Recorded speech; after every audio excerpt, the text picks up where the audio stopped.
This is a live discussion on what games did you play on your Speccy. By Speccy, I mean Sinclair ZX Spectrum. I started off in the early 80s with a Sinclair ZX Spectrum with 16k of RAM. Then after it left, when I was 14 thereabouts, after that I had the memory upgraded to 48k RAM. Then in the 90s I bought myself a second-hand Spectrum with one with hard keys and 128k of RAM. That's kilobytes of RAM. Random access memory.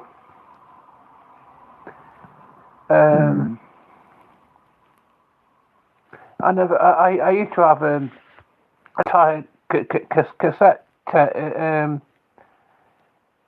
I used to have a full this brown cassette tape holder full of games and such like on recorded on. No, they had recorded on cassette tape. The Spectrum 128K computer had its own cassette player built into it, but the older types, the 16K and 48K, they didn't. You had to plug your cassette tape player into the computer itself, but it wasn't built into it. But this is a discussion on what sort of games did you play on yours. I can't. It was such a long time ago when I had all these computer programs. I can't remember an awful lot about them. I can remember one called Manic Miner, and when you're recording live videos, you change the direction you're filming in. You know, you can change. I've filmed myself. I'm now going to film these. These off me telly. Right. I'm going to film this off me telly now. Stop it.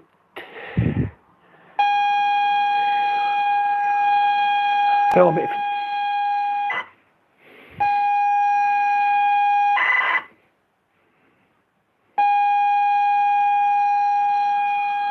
I reckon it was the best direction. Best to film it over from this chair here, I think.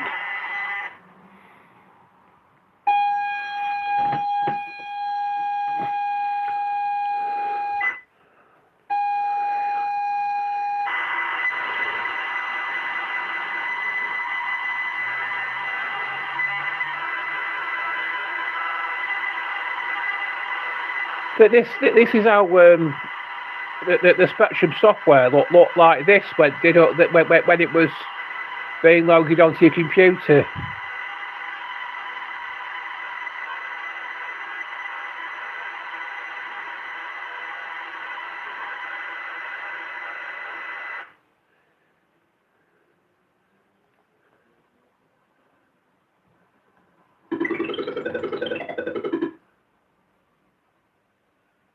Yeah.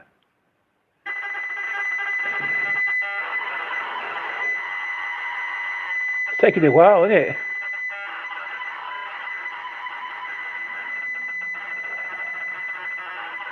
The software on the old computers, it did take a while to load into them.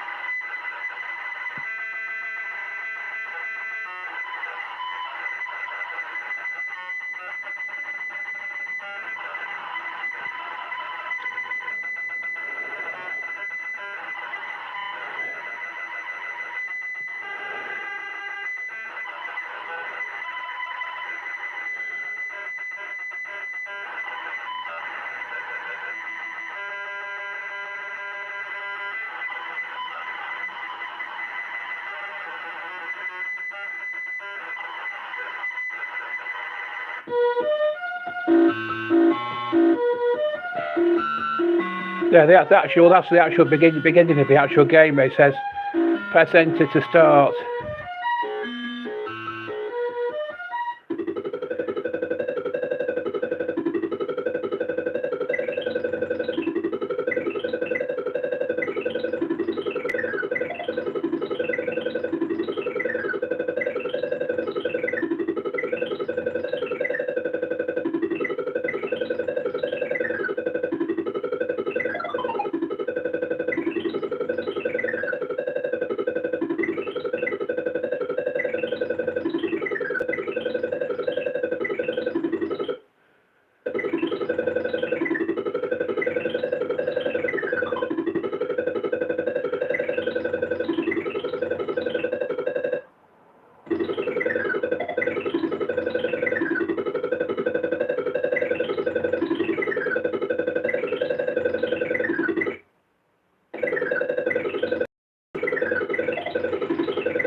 This is showing you all the different parts of the game. You can see how primitive the graphics were of computer games in the 80s, can't you? There was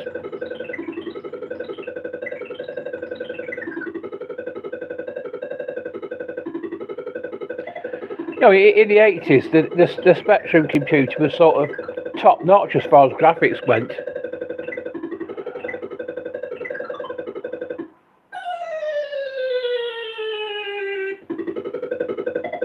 But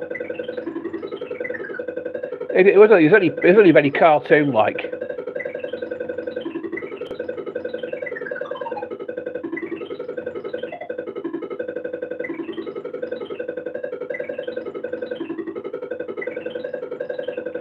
Because there's nothing lifelike about the graphics at all. It's very cartoon-like. That's how it was back then. Because it was all down to limitations of the memory of the computer, how much information it could hold in its memory.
I don't think I ever completed this game, so I wouldn't have seen a lot of this. These.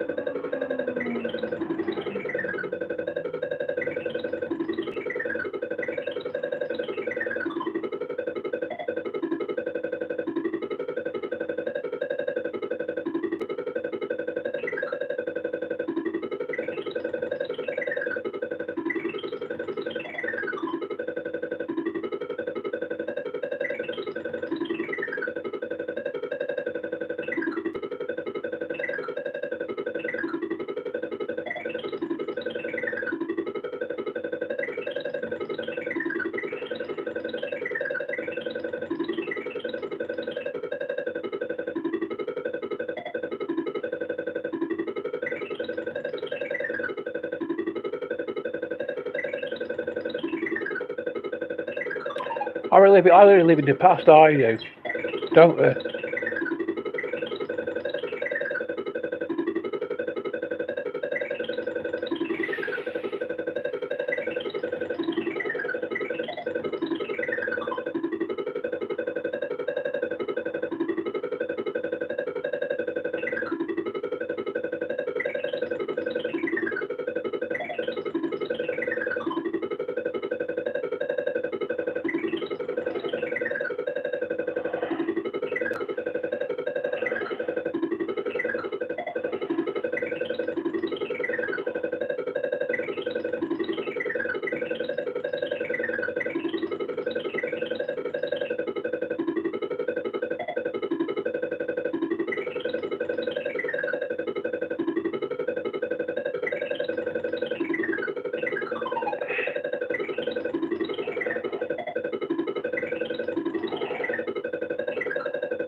Game over. There's another one coming on now. Horace in the spot. I don't.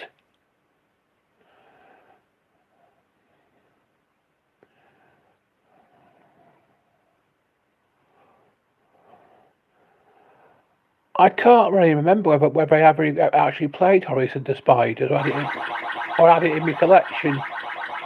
Obviously, it was produced by Scion Software. It does look a bit familiar, to be honest. So I think I did have it, and I did play it.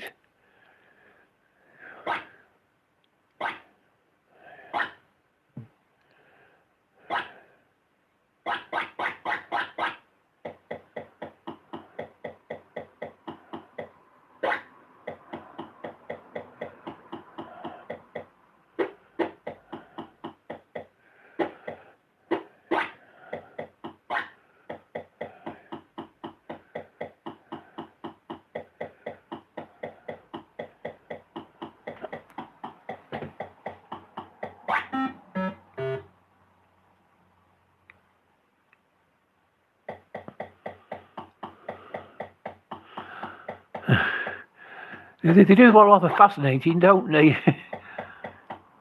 So, like I said, the graphics in them was just super primitive back then compared to what they are now.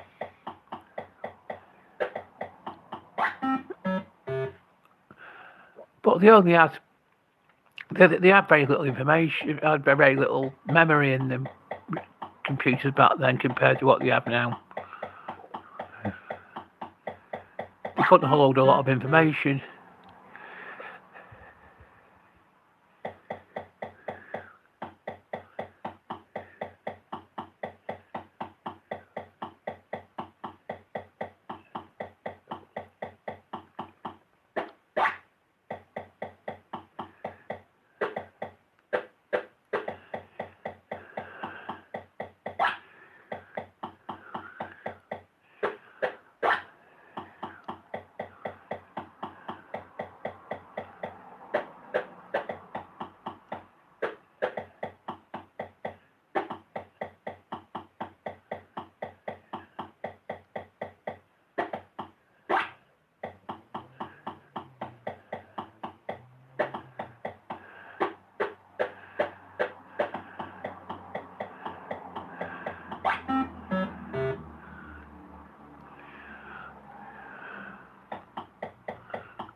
I know for definite that I played Horace Go Skiing because I mentioned that in the other.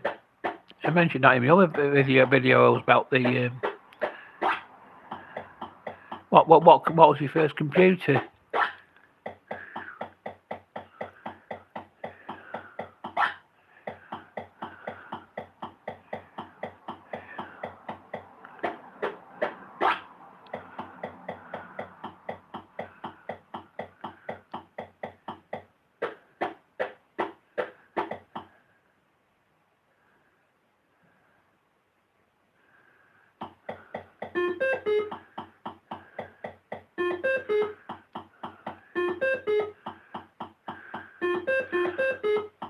Looks as easy as pie, doesn't it? It wasn't. They've never really been as easy as pie computer games, haven't they? They've always been difficult.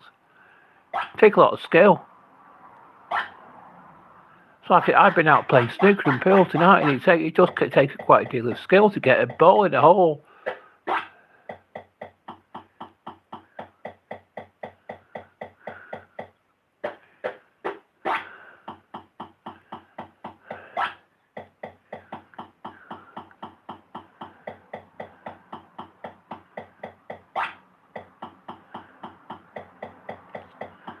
There's more of it after this.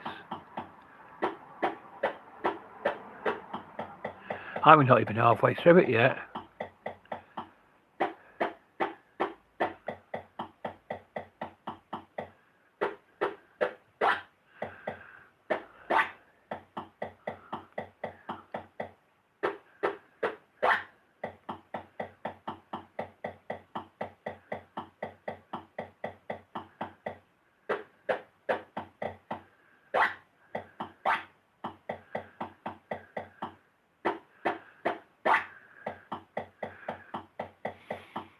Horace, he looks in this. He looks like some green yeti, doesn't he?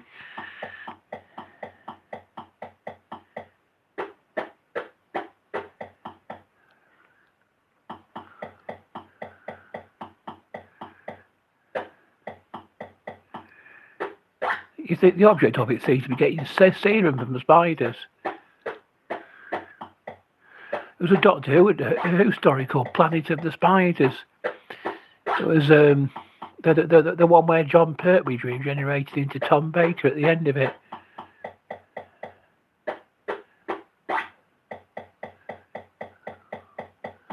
If you watch my other videos where I mention Doctor Who, you'll hear me talking. You can find out about regeneration from them.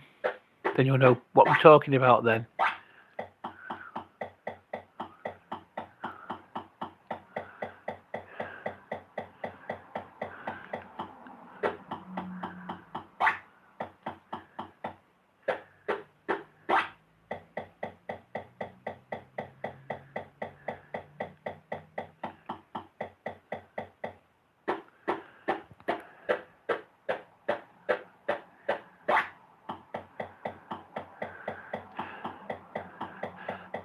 Let's try something.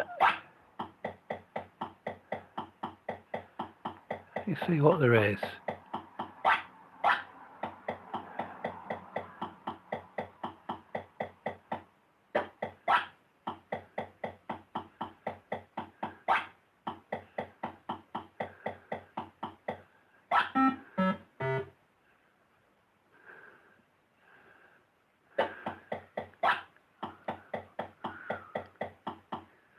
I don't think the rest of this is going to be any much different from.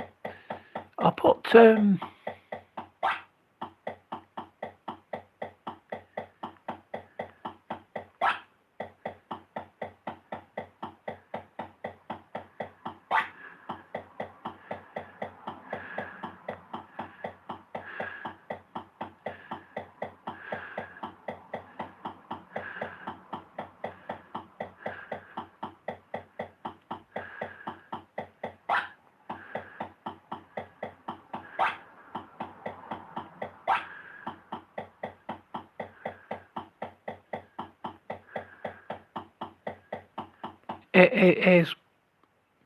here's one that I've shown on my YouTube channel before.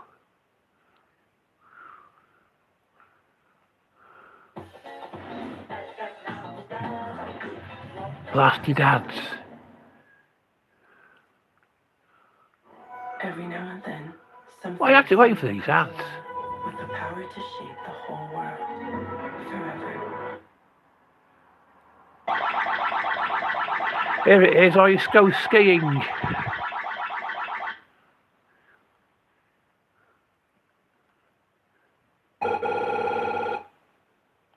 There's Horace the Green Yeti again. You have to try and get him across the road, which is easier said than done, really, because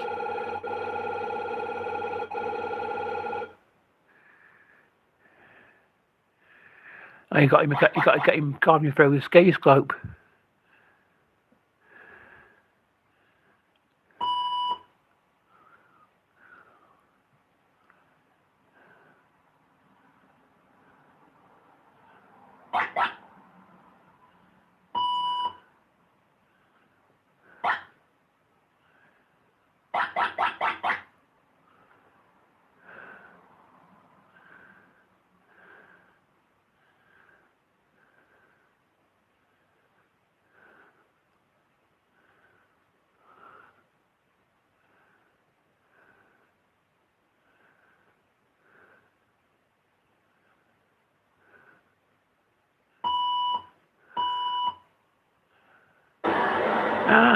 Ski's still okay. Bit of a near miss there, I think. Finish, got him to the finish.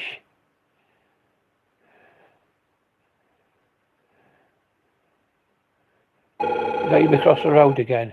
Let's have a look at a different one. Seen that one.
hurting my thumb with this.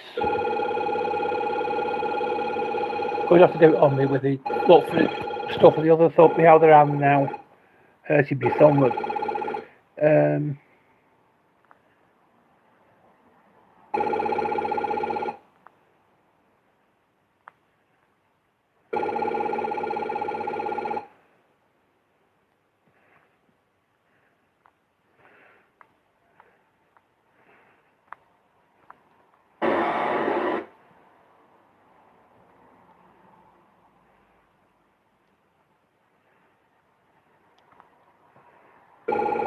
Jumping jack. Not nothing for jumping jack, flash drive Rolling Stones, and looking for jumping jack, the computer game.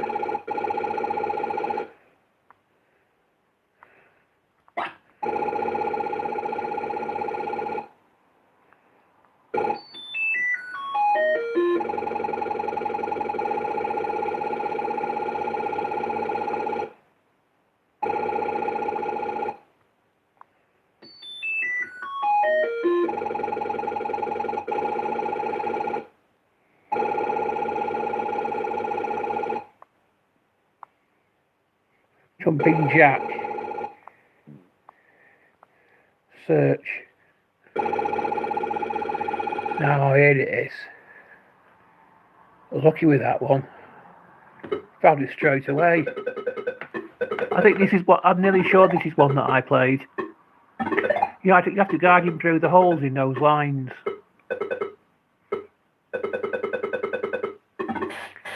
This is familiar to me, this is.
Every level that you get to with it, it has more hazards, and you have to avoid the hazards.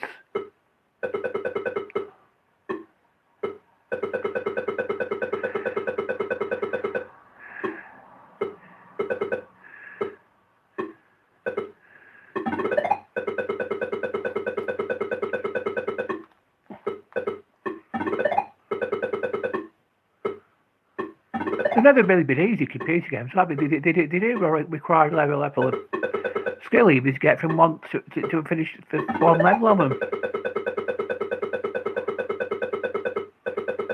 But a lot more sophisticated. The graphics in them are far more sophisticated now.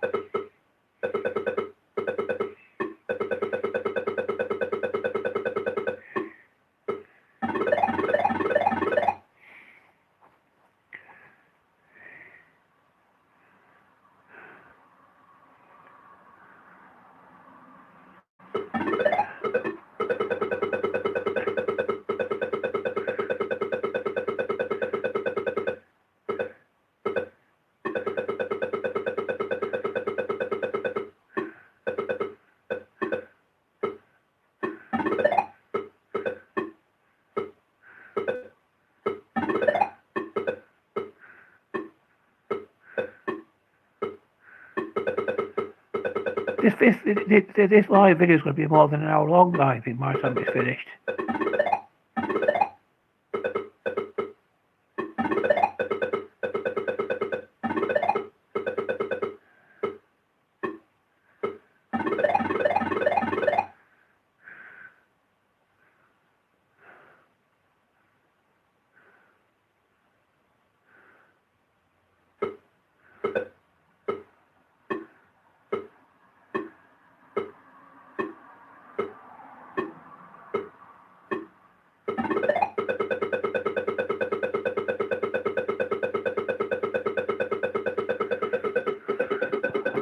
Oh, I have to hold it with this hand now. The longer I hold my phone with one hand, the more it hurts me.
With 7 hazards in this, quite soon you got used to the place.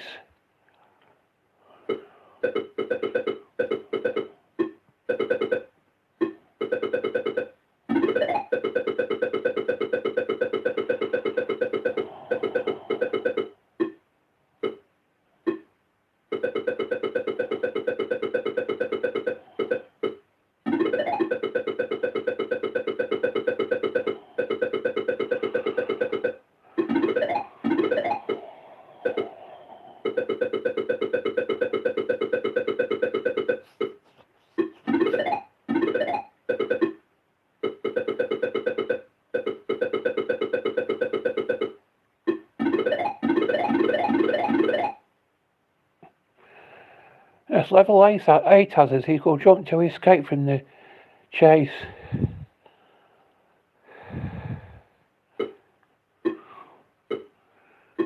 This is where it starts to get really difficult.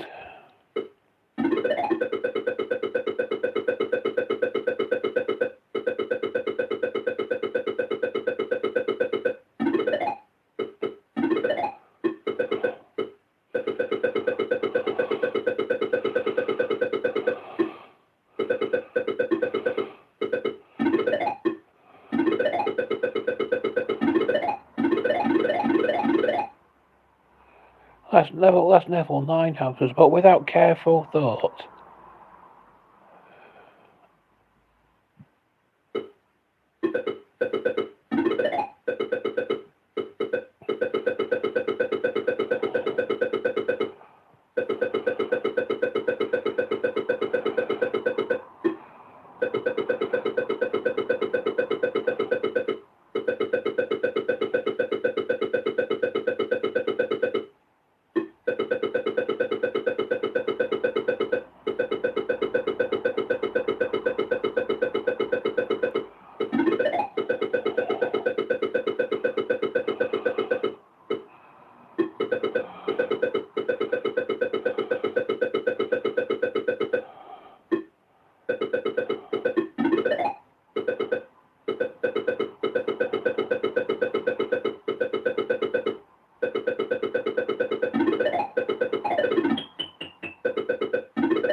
Next level 10 has. His leaps came to naught. I don't know how many levels there are in this.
Now, where am I up to now?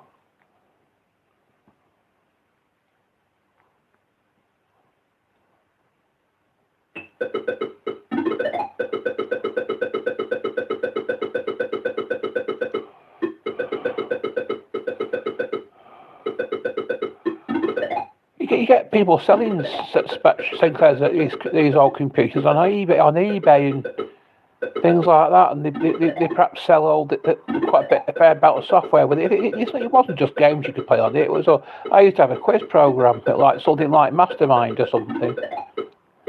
I can't remember what it was called now though.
We're more than halfway through this now.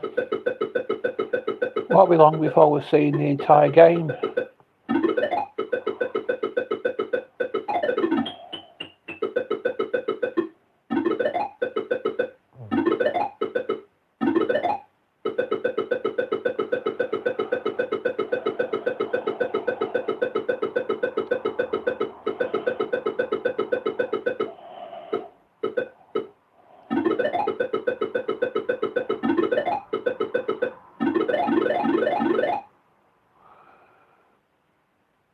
Sixteen others, but more often got squashed like a flea. I don't know if I can't remember if I've completed this game. I'm sure I remember playing it.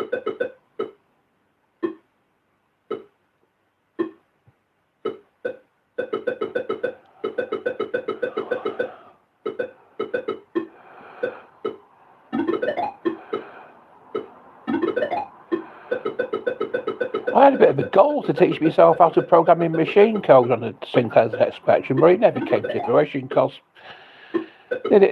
these old computers don't keep on working indefinitely. They just go bust. I never got around to it really. Basic was far easier computer programming language. Stands for beginner's all-purpose symbolic instruction code.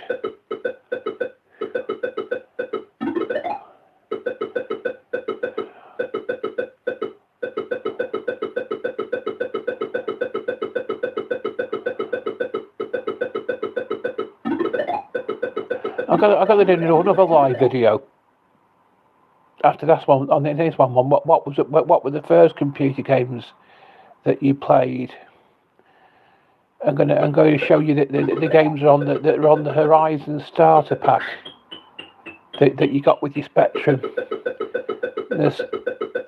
They're like simple games on this. Machine code was the actual language of the central processing unit, CPU.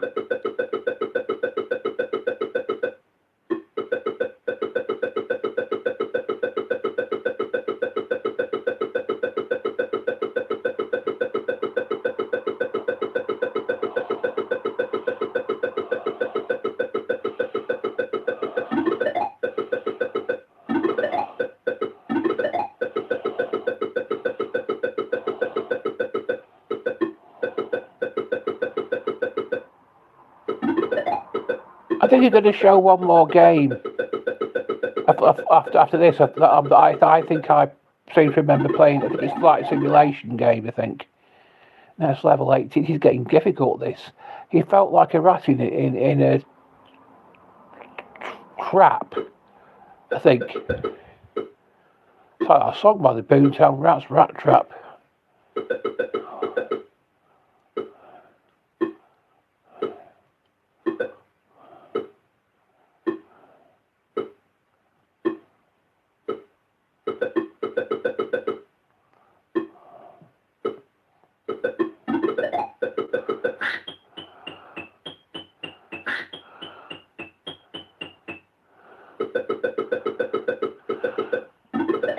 You'd like to make it past the second row.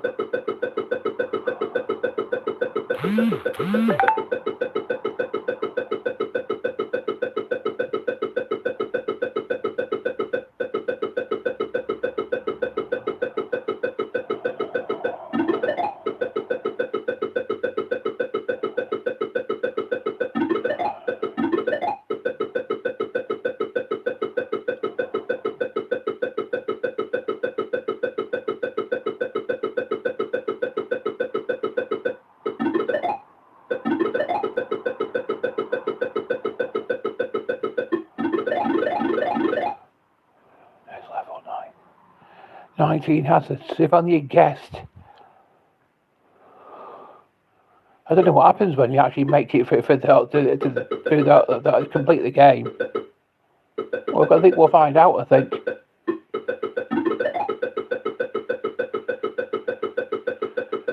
I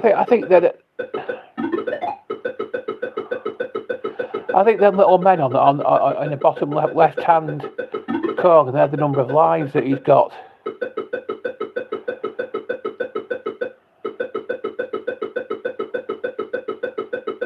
So you say cat's got 9 lives, so it's more or less indestructible. The more lives he's got, the more indestructible he is.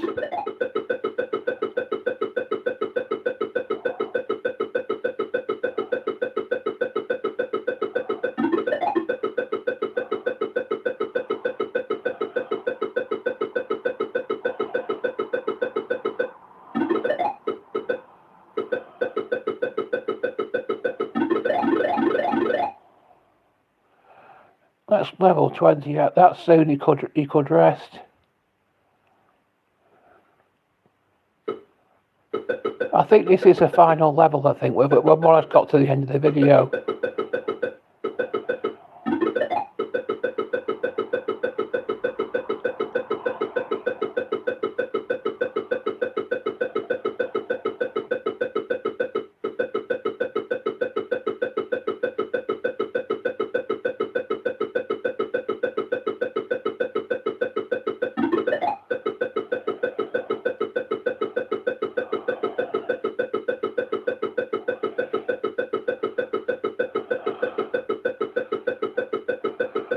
The next thing after I got after the 128 Spectrum was a Super Mario 64, and I thought the graphics on that were amazing compared to what I've been used to.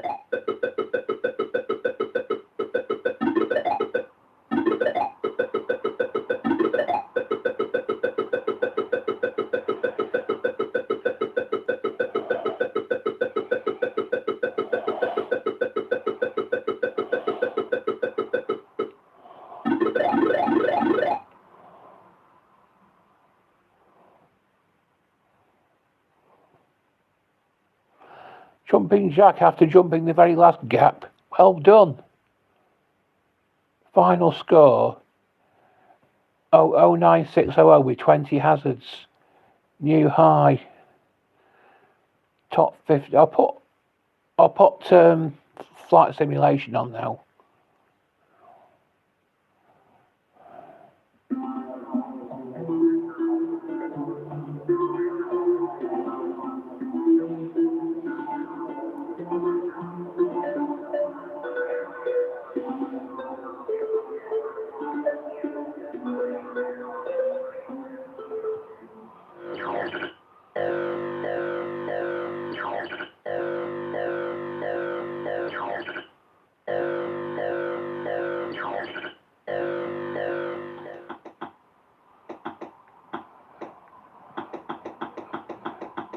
I don't remember any of these.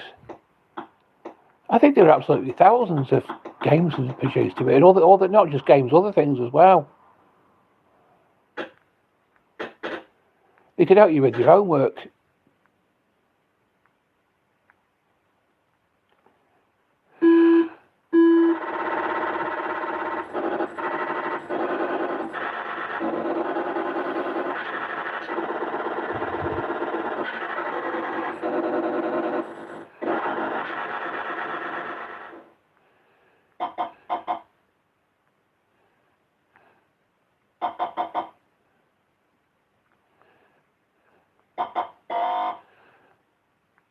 I don't remember any of these. I'm going to have to swap bombs now, or else I'll hurt myself. I'm going to the doctor's visit or something, infirmary.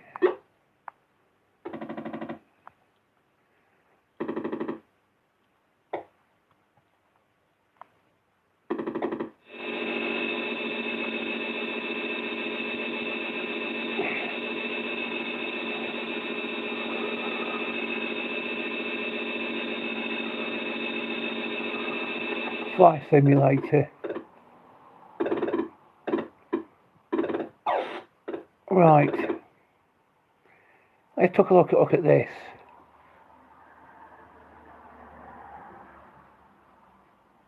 Scion flight simulation.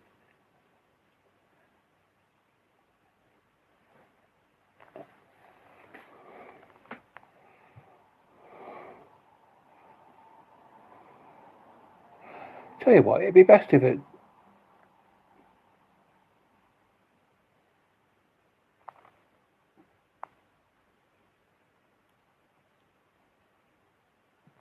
Try this one here.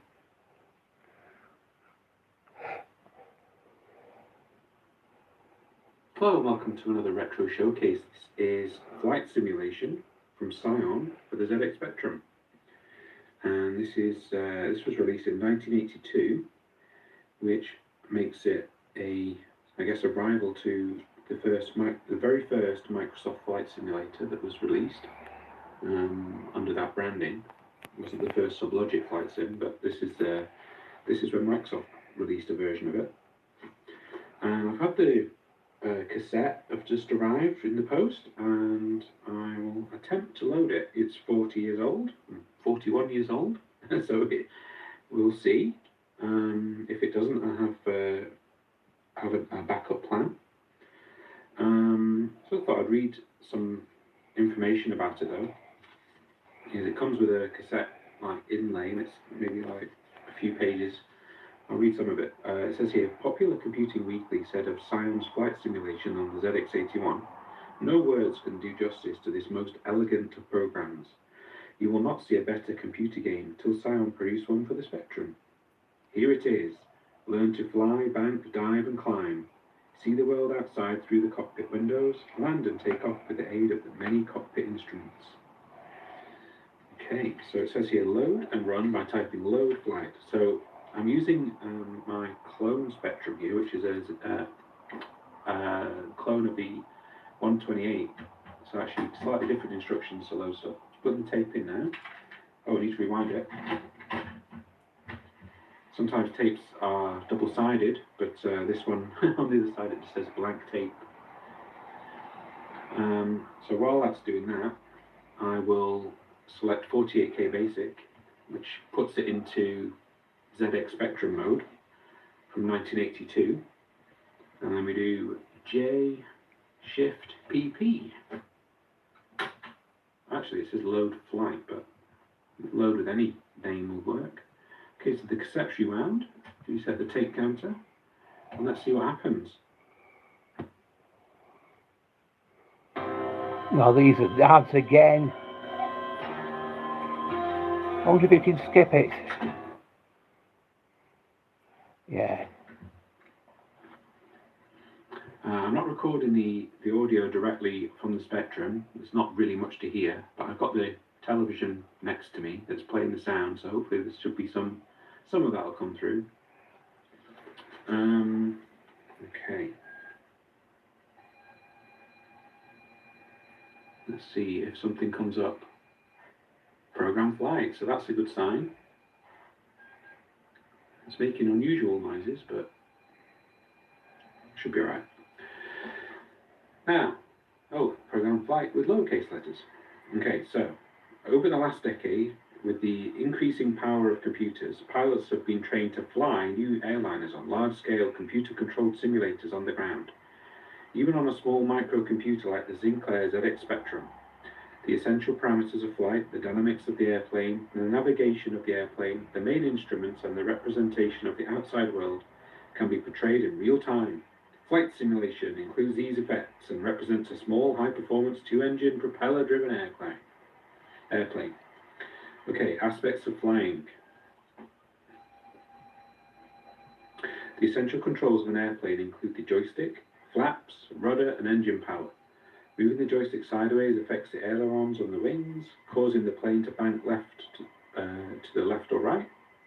Moving the joystick forwards and backwards affects the elevators on the tailplane so that the nose of the airplane moves down or up respectively.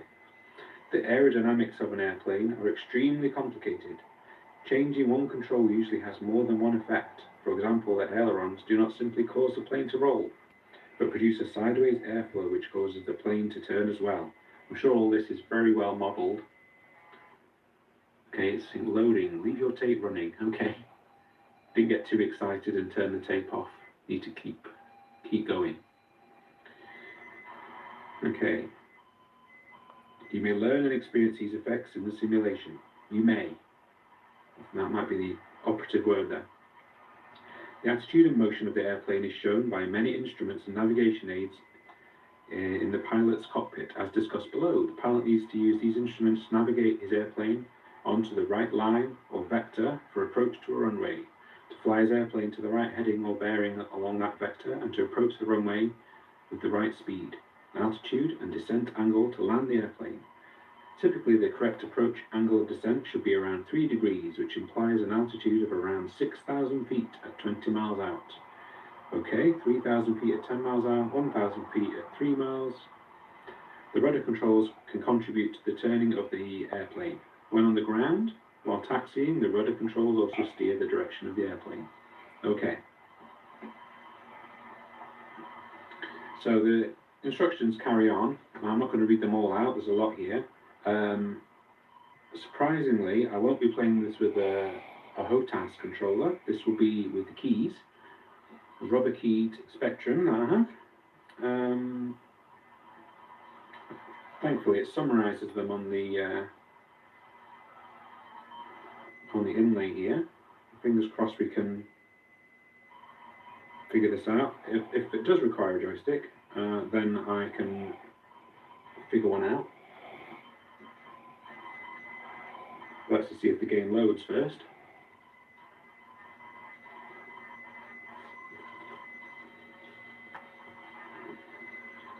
Typically it's about 5 minutes to load these things, but we'll see. Obviously it's got a lot of complicated stuff to load in.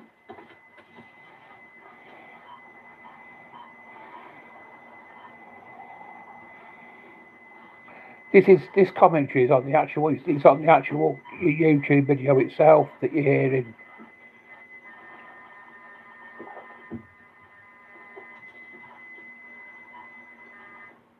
Okay, I'm here. Right, so I'll just leave the tape running in case there's anything extra, but I think that's, in fact I'll pause it in case there is anything additional to load. Okay, so we've got the Scion flight simulation, 1 in flight, 2 final approach, 3 takeoff. Okay. Well, that's how we go. I mean, you could read all the instructions, but just quickly scan over them. It says in bold here, never press the brake key. Okay. Suspect that means it's written in a way that possibly that will cause it to crash. Not sure why.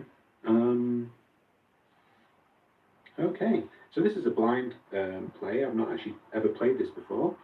I thought it might be quite fun to play an older flight sim. It can't get much older than 1982. I think we'll try in flight because then we can at least see what the graphics look like and not have to worry too much about the controls. So I'll press 1. Do you want wind effects? Do I want wind effects? Let's say no for now. You're on vacation, right? No. What? If we need to explain it, you're definitely not feeling it.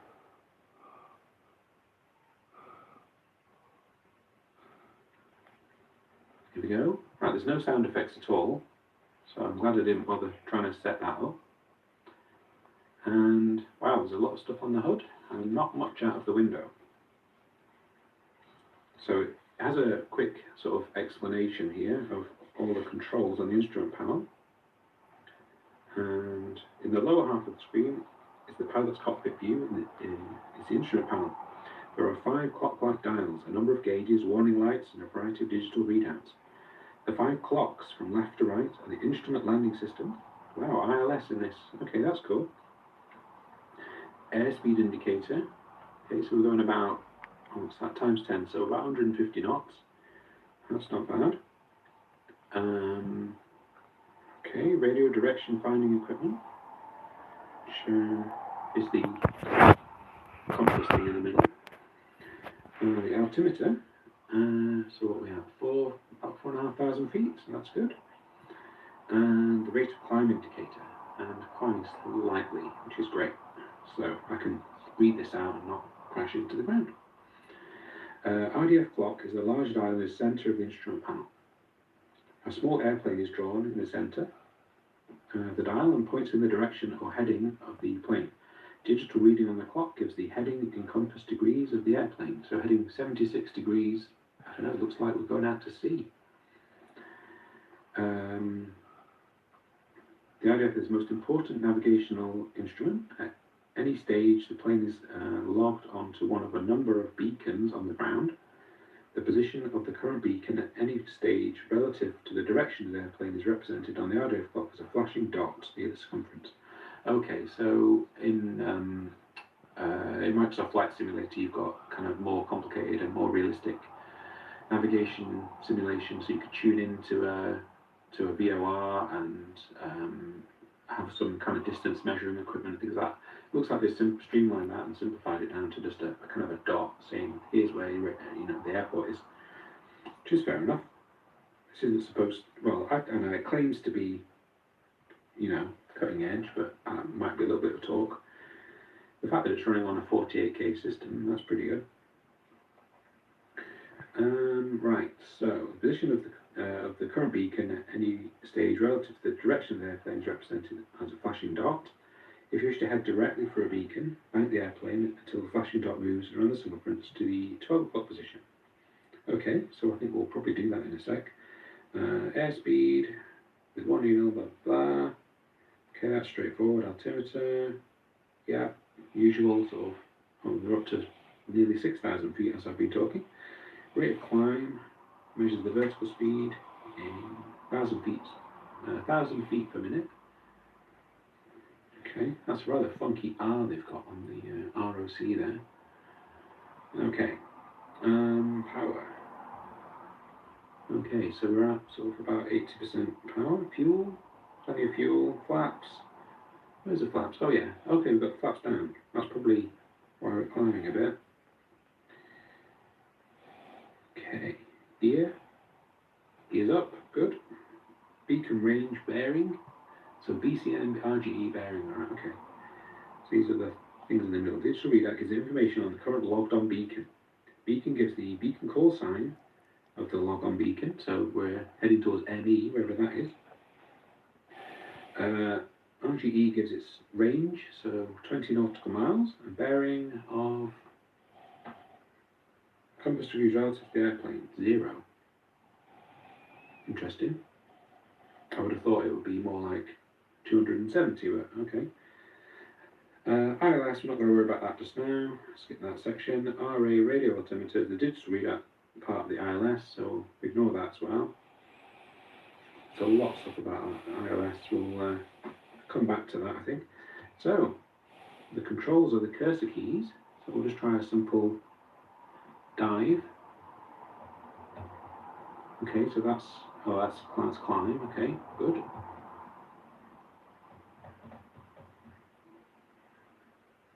Now it looks a little bit like it's controlling a bit like Microsoft Flight Simulator in that you set a dive or a climb and it will continue to do that until you sort of cancel it out with an alternative movement. Okay, so we're going into a bit of a steep climb, dive there. It's quite laggy, so we need to be careful there, I think. Alright, so let's see what happens. We're going to turn around a 90-degree turn. Okay. This is where it starts to get interesting. Cool, there's some detail on the ground. There's some kind of wobbly thing there. And we're dipping a little bit, so let's raise the nose slightly. Well, you really need a lot of imagination for this. Well, that Wibble has jumped over there, so I wonder if this is, we are actually flying over the ocean, I'm not sure. That might be another airport. The Spectrum games can often be monochrome, and they may have just picked blue for no good reason. Okay, so start leveling off. Okay. Now, in theory, this mark on the ground might actually be the airport. We're going to buzz over it at 6,000 feet and see what we can see. I mean, so far it's probably, you know, visually far less sophisticated than Microsoft Flight Simulator, but It is. you know, in these older games you tend to have to use your instruments anyway, so what's out of the window isn't really very helpful. There has to be significantly more detail for you to use any sort of visual flight style. Just going to quickly check the other controls. We've got Z and X for the rudder, P and O for the power. I don't think we need any more power. In fact, we can just sort of see how quickly that responds. That's not too bad. Increase or decrease flaps with F and D. I'm going to press F a few times, nothing seems to be happening. Oh no, there it is, there's a little, I don't know if it's showing up very clearly, there's like a black line in this sort of yellow arc. It's hard to get a sense of how performing the game is, but I'm getting 2 or 3 FPS vibes from it. That turn was fairly responsive, I thought. Can't seem to do much with the flaps though. still. They look to be raised, so that's all right. You can lower and raise the landing gear, and we can cycle through the beacons. Switch from cockpit display to navigational map. Oh, okay, so that's useful. There's a map built in. So I press N for map. Wow, okay, here we go. So, I'm hoping the game's paused at this point. Right, so there's quite a lot of detail here. Eh? We've got ME and MW. There's the main there. There's the main airport, I suppose. Doesn't actually explain where we're at. I don't think it's necessarily a real place.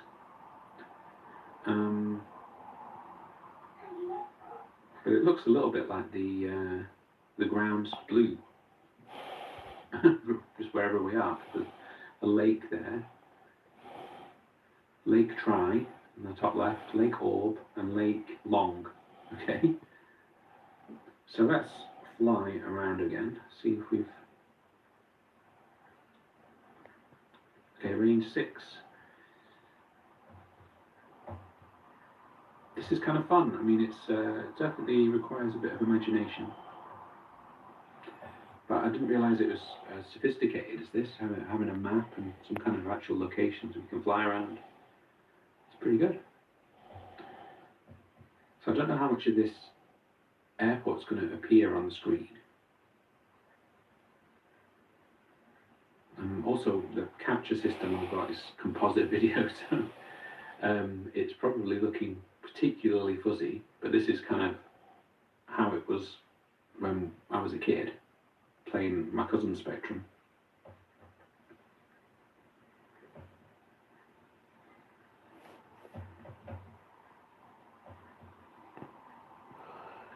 If I'd have known it was as sophisticated as this had having actual locations, I might have thought of some kind of flight plan, but let's have a look. I mean, we've got the airport here. It's weird that they've chosen a blue for the ground. They thought they would have picked green. An odd stylistic choice there. It's perfectly capable of doing green the way they've done the blue. But perhaps they wanted it to look more like schematic. I don't know. I really have no explanation for it.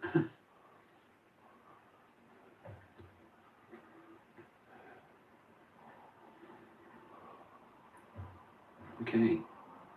Just going to bring the map up again. So we're flying over Main Airport. And I think what I'd like to do is fly over to Lake Orb. So we're heading the wrong way. We need to do a 90-degree turn. So what we'll do is we'll... Oh! Uh-oh!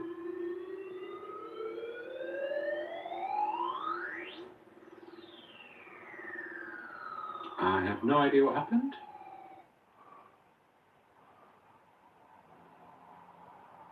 Well, rads are coming on, that's what's happening.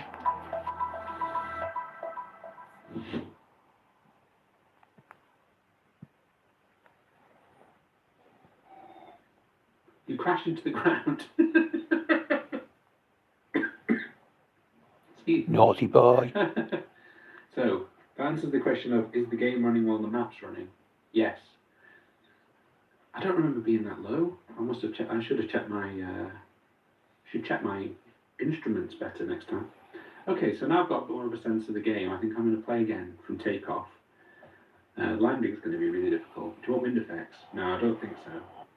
Wind might be nice if you to play with later, but right now this is a bit much. Just to fly as we are. So I'm going to bring the map up, see where we're at. Okay, we're on Main Airport, heading east. So we can do what I planned to this time. Hopefully this time not crash into the ground. And it looks like they've set beacon that says OA. So we want 08, which is the one to the northeast of Lake Orb. So in theory, if we press B a bunch of times. Okay, it's going through them all. I think I've gone past it now. OA. OB. Okay, it's not an 8, is it? It's an OB. It's just the font's a little misleading. Okay. Alright, so what we do now then, set some flaps. So D for decrease flap extent, F for increase. We're not even halfway through this yet. Oh, it's really unresponsive on the flaps. I think it's probably simulating the time it takes for the mechanism to... It's not like controlling the throttle, it's something has to move in response to this input, so... Oh, it's tedious. That's enough flaps. We don't really need flaps, I don't think. We shouldn't need flaps, I should say. But who knows what they thought when they were making this game. Increase throttle. Okay, let's do that. And, you know, it's not sophisticated enough to have ATC to get in touch with, so let's just take off. The whole world is ours. I have no idea how long this runway is. I can just see a bunch of flickering dots. So I think getting up in the air as quickly as possible is probably a good idea. But let's have our speed above 10, or 100 I should say. Okay, this looks like the end of the runway is coming up. So let's climb. Come on. You can do it. Up we go. 200 feet. Let's not climb too high, too steeply, I mean. And raise the flaps. Oh, come on. And you want the gear, I suppose. What's gear? G. Not just G's a toggle. Okay. Up, ooh, up. Up, down, up, down. Okay, we're up.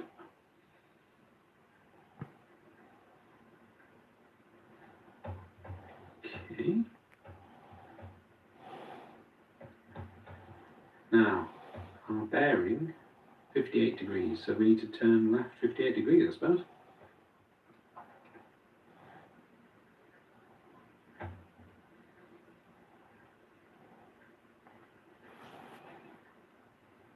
So I wonder what a lake looks like if the ground's blue.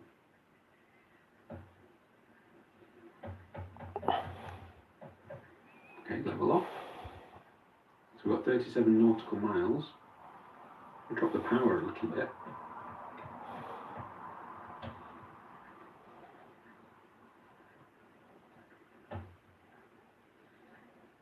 Now with climbing, so I'm going to risk putting the map up briefly. Okay, we've got quite a ways to go.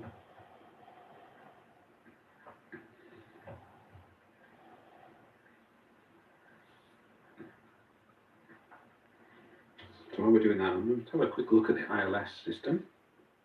ILS is the instrument landing system dial on the left of the panel. Looks like it's doing something, I think. Might explain that.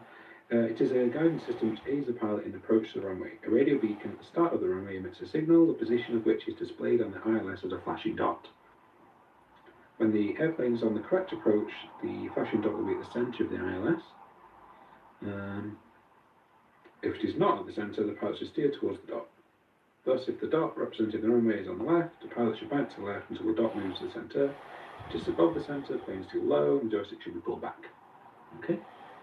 Oh, there was a dot, it's disappeared, so I suspect that runway we took off from has an ILS. I didn't actually check the RA, the radio altimeter value, but I'm guessing that had something on it.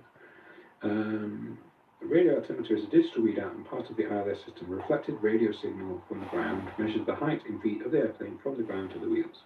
It gives a precise measurement for landing. The plane at reasonably high altitude without worrying... Oh, hang on, I skipped a page here to go. Okay, right, fair enough. That's the end of the ILS stuff. It's basically just saying this ILS, aim towards the dot.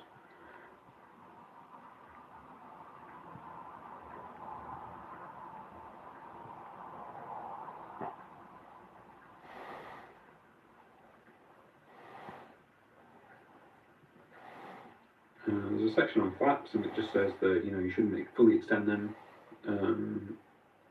or you'll risk a stall, which is reasonable. With the flaps retracted, the stall speed of the plane is 80 knots. That's pretty good. While with full flaps, the stall speed is 60 knots. So it's a little more demanding than like a Cessna or something, which I think will stall a lot at a slightly slower speed. But there's not much in it. Extending the flaps where the plane is at high speed could possibly damage or tear off the wings of the plane. I like when they put stuff like that in the manual because, yes, it's true. Does the game simulate it? I don't want to find out just yet because we're going to fly to this lake and see what that looks like. Still a long way to go. We'll quickly check the map though. I'm still heading there. I'm climbing the whole time though, so I'm going to drop the power a little bit.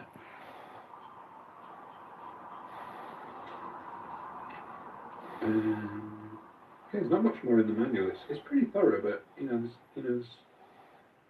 I think unless you're going to try and teach you how to fly a plane, this is probably all you need to know. I'm going to read the section on the map. Press the M key. The display will change to a navigational chart or map showing the runways, features on the ground such as lakes and the position of navigational beacons. The map shows 4 compass points. Then it goes on to list what those are. Okay. There are 2 airports, a large international airport called Maine, and a small local airport called Club. Maine has a long runway of over a mile in length and is therefore easy to land on in a small plane. Club, however, is a small local airport and therefore has a small, short runway, of some 800 yards. The runway of Maine lies along the east-west. Therefore, on your final approach for landing plane, you must be travelling on a heading of exactly 90 degrees or 270 degrees. The runway of Club, on the other hand, lies on the line north to south. Okay. The map also shows the position of the various navigational beacons and a variety of landmarks and features on the ground. Near the airport Maine, there are 2 beacons some 3 miles beyond each end of the runway with call signs of ME and MW. Okay, so Maine East and Maine West, I guess. The airport club has 2 beacons, C and CS. Okay. There are 3 other navigational beacons, OA, OB, and OC. Navigation. The most difficult part of flying is the approach and landing at an airfield. You can experiment with the controls in varying the speed, altitude, and direction of the plane at a reasonably high altitude without worrying about the navigation. If you wish to land a plane, I'm brave enough to try and land a plane. I think I will. I think it might be fun to give it a go. If you wish to land the plane over, you have to navigate the plane onto the right vector and onto the right course, and you will have to approach the runway at roughly the right glide angle. This is a difficult task and requires a lot of practice and experience before you can achieve a landing successfully. The map and instruments will help you determine your position precisely. You will then need to think of the approximate maneuvers and course to approach the airfield on the right flight path. The runway of the airport Maine lies east-west in simulation on a line or vector from 90 degrees to 270 degrees and vice versa. You may approach the runway from either end. I'm wondering if on the map the world kind of wraps around. So if we fly off the east edge of the map, we'll just wrap around to the west side. So it might be that we can land on Maine, which I prefer to do, my first attempt, by turning right and flying off the edge of the map, although that might take a long time, given how long it's taken us to get to this lake. Anyway, where were we? Okay, it's just saying you can land on either end of the runway. If you use the beacon ME, you will need to fly the plane until the beacon is on a bearing of 270. If you bank onto this bearing on a course or heading of 270, you will be flying on exactly the right path for the approach. As you fly towards the beacon ME, to keep on the right flight path, you must ensure that both the heading and beacon coincide at 270. Okay. As you fly over the beacon at the later stages of the approach, the bearing of the beacon will of course change to 90 degrees. Okay, fair enough. Similarly, you may use any of the other beacons to set a course for a particular flight objective. When heading directly for a beacon, remember that your heading and the beacon bearing must always coincide precisely. Okay. Now we're heading still quite high up in the air, so let's dip down a bit. I think what we're looking at in front of us is the lake. Oh, I'm getting this backwards. A bit confusing because I wouldn't necessarily have the up and down in this orientation that they have on the Spectrum. It's a bit it's throwing me a little bit. Okay, so we don't want to head down too far. That's maybe a bit much. Rip the wings off by overspeed.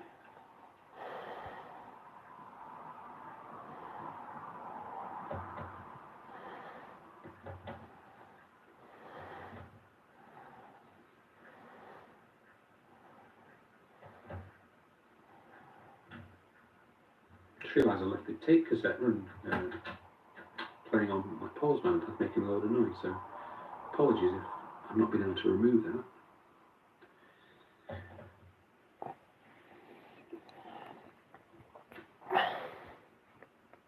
Okay, this is ripping high action gameplay. Okay. Flying is difficult for the uninitiated, and if you have trouble navigating yourself to the runway for final landing, you can always use the option at the beginning of the program to give you an automatic approach and allow you to experiment with the final touchdown. I might end up doing that actually because it's going to take so long to travel. I want to wrap this video up, before the sun sets. Once you have touched down, you must reduce the power to 0 to bring the plane to a halt. You may taxi and steer using the rudder controls and take off again. So that's pretty much the entire manual of Scion Flight Simulator. Flight Simulation, I should say. I should be precise there because I think there are some other games called Flight Simulator or something like that. But this is Flight Simulation. There we go, there's Orb Lake. Lake Orb. So, what should we do? I think I'm going to turn around and try and land on main runway. So I'm going to set the navigation beacon to ME, main east.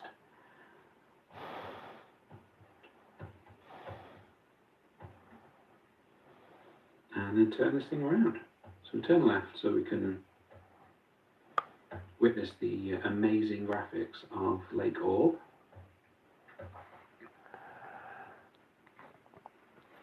Look at that.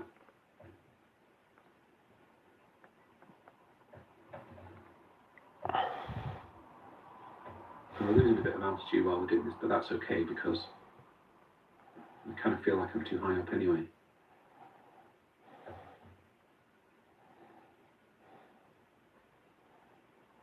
Right, bye-bye Lake Orb.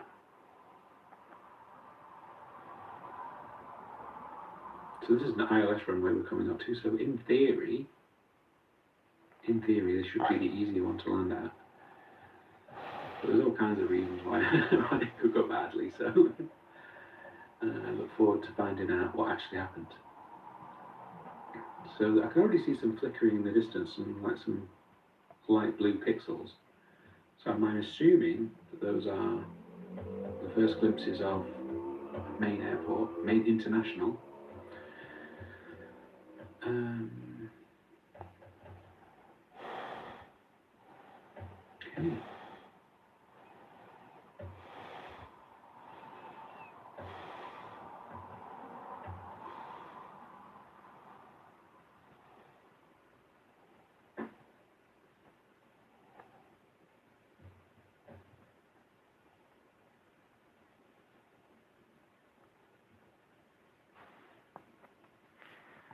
I'm not sure at what distance the ILS will activate, but I think probably a little closer than 24 nautical miles.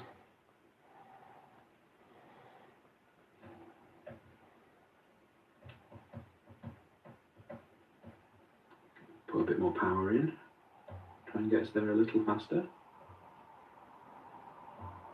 But you can't rush these things, can you? I'm also thinking about checking the map because, yeah, our approach is going to come in at quite a tight angle. So although it says that there's 3 nautical miles between the beacon and the runway, I think that's not enough for us to get lined up properly. So what I'm going to do is head sort of more southerly for a bit, check our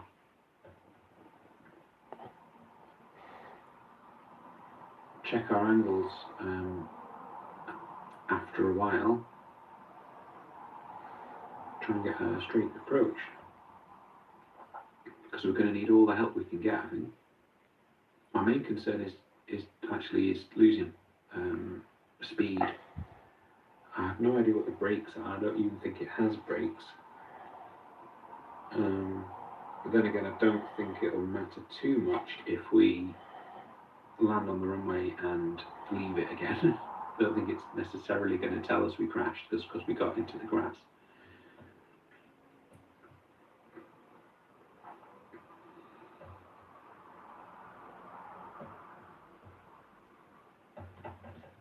I'm glad I'm recording this video though, because I think I probably wouldn't have paid this much attention to it. I think it's nice to actually be a bit more thorough and properly read the manual.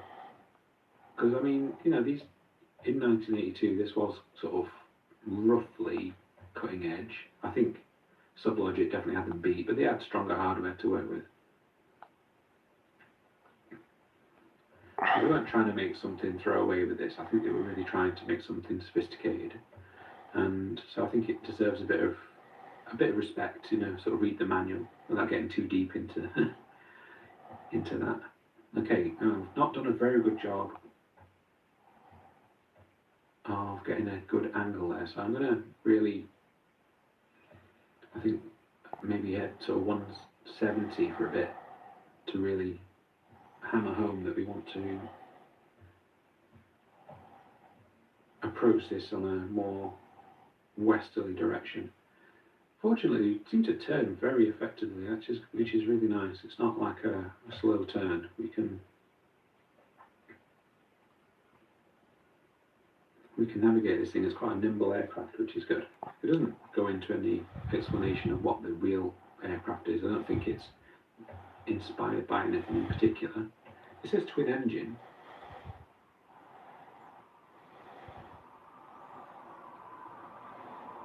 So I imagine some kind of maybe like Beechcraft type looking thing. I'm not sure. Again, you have to use your imagination with these games.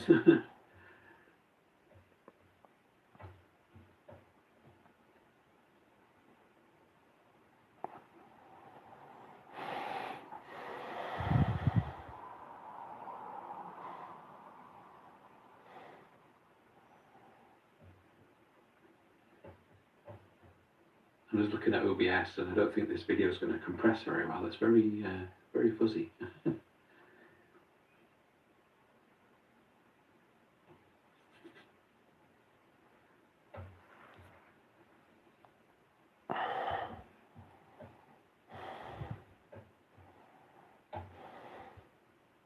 Okay, so we're 7,000 feet up, which is probably about right. Okay, I'm a bit happier with the approach, but I'll probably do another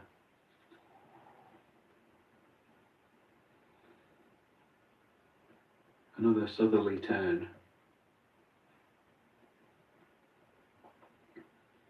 It's a good way of losing altitude, actually, is just to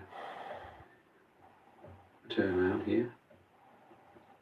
I'm going to quickly check the map as well, because there's some more dots in front of me. I'm wondering what they are. So that could be Lake Long, I suppose. It's a long way away, but it's probably also quite big.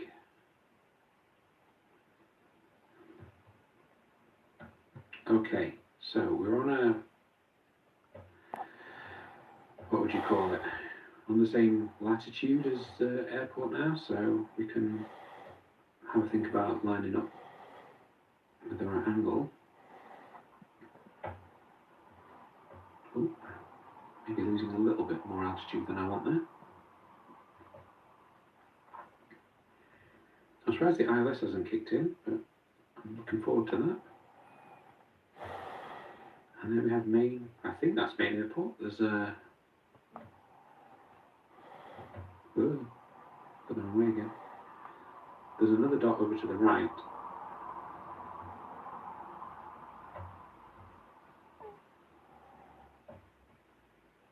Now, I'm not sure where the sky is. Where the ground is, I mean. Okay, the rate of climb's coming down, so we should start seeing it again soon. Oh, we shot up to 8,000 feet. We'll lower the power a bit.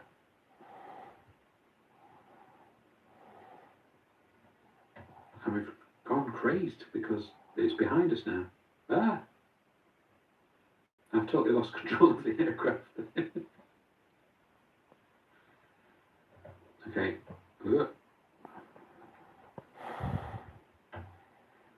Okay, let's sort of figure out where we're at. It keeps rolling to the right, and I don't know why. Have we... Oh, we're stalling, that's why. Just seen the airspeed. Okay. Alright, we've levelled off again now. Probably need a bit more power then if we're going to stall. Okay, where's the map? Where are we? Okay. We need to do a turn. Maybe not so harsh this time. It's a bit disconcerting when you lose the horizon line like that. Let's have some flaps as well. Oh, come on. This feels like you've got to manually crank the flaps down.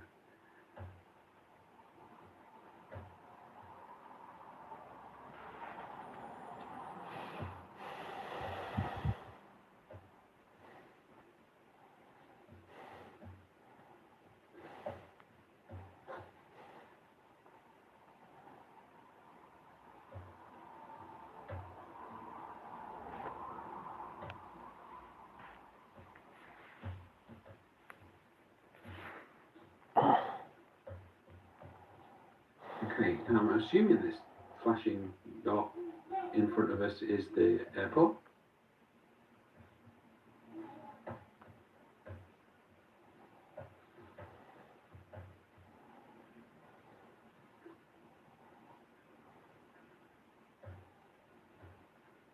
Okay, so keep an eye on the speed.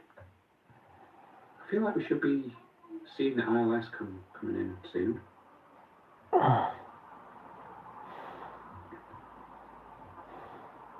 Got to trust your instruments, I suppose. 13 miles it says, so what I might do actually is set beacon MW.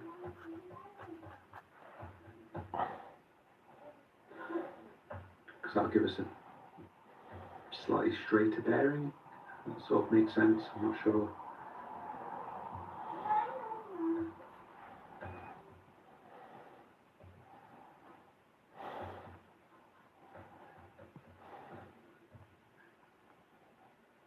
I'm starting to There get... should be a runway right in front of us, so possibly, possibly going a bit mad here because I can't see it.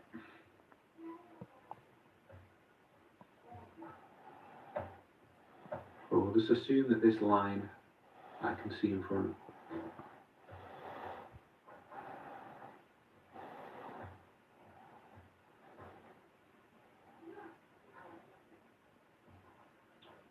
Oh, press the wrong button. I think the important thing is that I'm going to try and land. Beyond that, I don't know.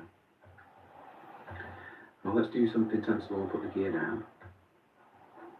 Give us our best chance at landing.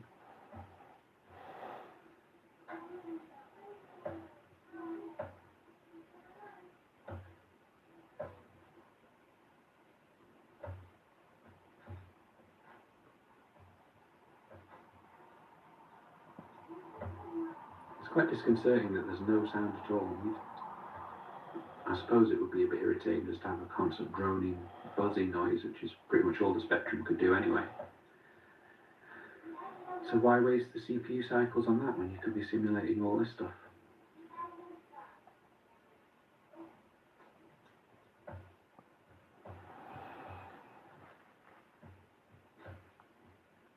I should have left the cassette running that sound of the mechanism on that would have added a bit more ambience. Okay, so we're 1,000 feet up. There should be a runway here. I don't see it. I'm slightly concerned.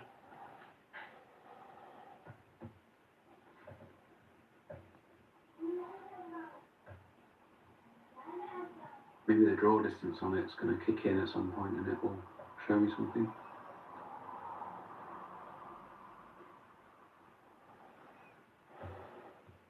I'm going to quickly roll to the right and to see if there's something else that we're missing.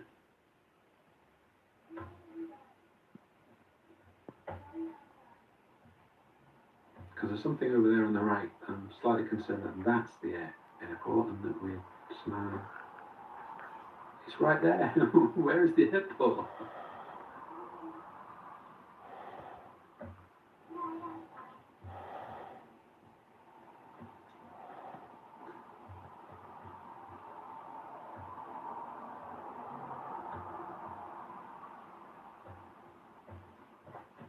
Oh, drop flaps. A bit more. Drop power. I'm going to crash. Please power.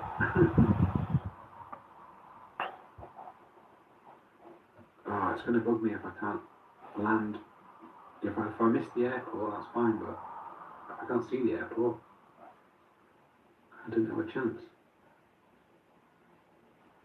Unless this whole thing, unless this line on the left is the left edge of the runway and the line on the right is the right end of the runway, that's particularly wide for a runway.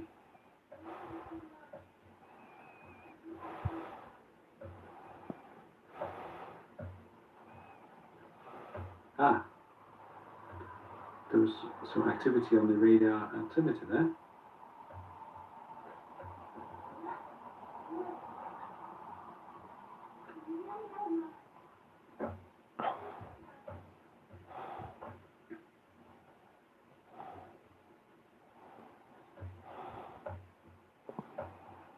Yeah, here we go. Here we go. Right, well, at least we'll crash in sight of home. Now, come on, a little bit more optimism. Here we go. ILS has kicked in. So we need to get this into the centre.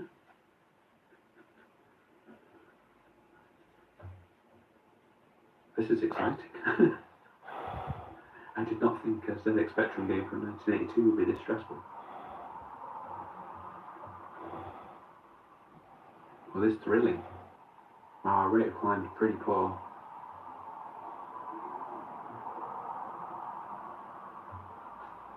Okay, I've got a great sense of, yeah, 700 feet. I'm dripping with sweat like an airplane.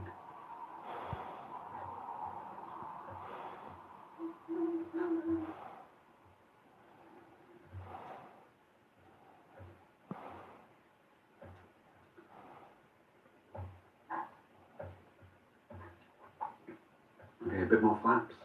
I think that's what you do, isn't it?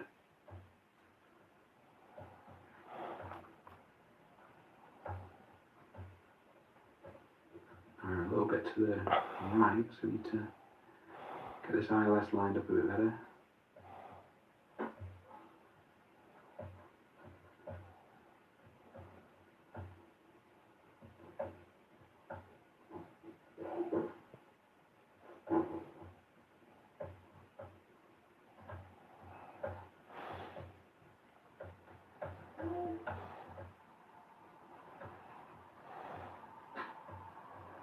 Come on, we can do it. I'm not very lined up.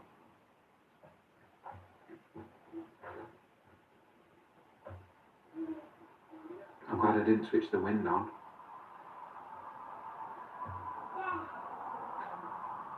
Oh, here we go. It's quite a detailed runway when you go close. So what, we're too low, we're too off to the side. This is terrible. Come on. Nose up. Ah, no. Ah.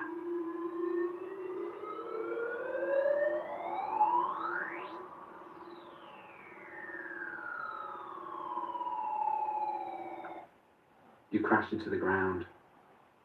Oh, how disappointing. Well, I think I'll call it there. This has been a long episode. And that was Flight Simulation with the ZX Spectrum. Thank you very much for watching, and I will see you next time. Bye.